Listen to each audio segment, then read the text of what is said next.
اسرائیل نے ایران کے جوہری پروگرام کو نشانہ بنایا اور پھر اسرائیل کے جواب میں ایران نے شام لبنان میں جواب دیا، اور اب امریکہ اس سب میں گھس چکا ہے۔ کیا ایران اس سب کے باعث تیسری عالمی جنگ کی طرف جا رہا ہے؟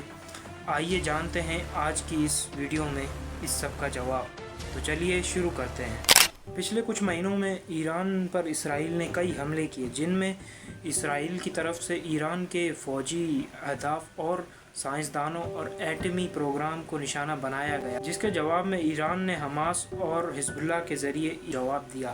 اور پھر ہم دیکھتے ہیں کہ اسرائیل صرف دفاع پر نہیں تھا اپنے، بلکہ اسرائیل کا مقصد ایران کے تمام جوہری پروگرام کو ختم کرنا تھا۔ اس کے لیے اس نے کئی حملے بھی کیے جو کہ ہم نے دیکھے، اور پھر ایران نے بھی واضح کر دیا کہ اسرائیل اگر حملہ کرتا ہے تو تہران بھی واضح جواب دے گا۔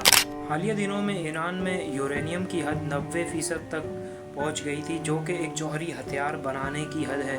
اسی کے بعد امریکہ نے بھی اپنے بحری جہاز تعینات کر دیے ایران کے قریب اور اپنی سیکیورٹی ایجنسیز کو بھی الرٹ پر رکھا، اور ایک بیان میں کہا کہ اگر ایران سرخ لکیر عبور کرے گا تو امریکہ خاموش نہیں بیٹھے گا۔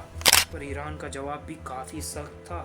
ایران کا کہنا تھا کہ اگر امریکہ حملہ کرتا ہے تو دونوں ایران اور اسرائیل کو اس کا جواب ملے گا، جو کہ انتہائی سخت ہو سکتا ہے۔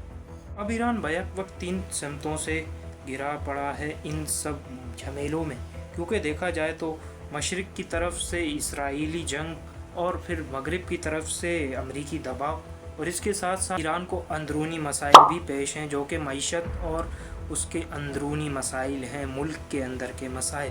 ان سب میں ایران گر چکا ہے۔ یہ خطہ پہلے ہی ایک چنگاری کی طرح گرم ہے۔ شام اور عراق میں امریکی اڈے، یمن میں حوثیوں کا ایران سے تعلق، اور لبنان میں حزب اللہ کی تیاری کہ کیا ایران اب ایک سچ میں عالمی جنگ کی طرف جا رہا ہے، یا پھر باقی عرب ممالک کی طرح اسرائیل اور امریکہ مل کر ایران کے ساتھ بھی وہی کریں گے جو کہ دوسرے عرب ممالک کے ساتھ کر رہے ہیں۔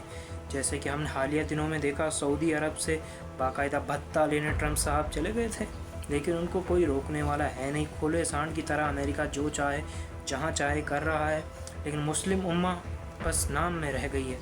ان میں کوئی اتحاد نہیں کہ یہ مل کر کسی طریقے سے ان کے خلاف جا سکیں جو یہ سب کر رہے ہیں۔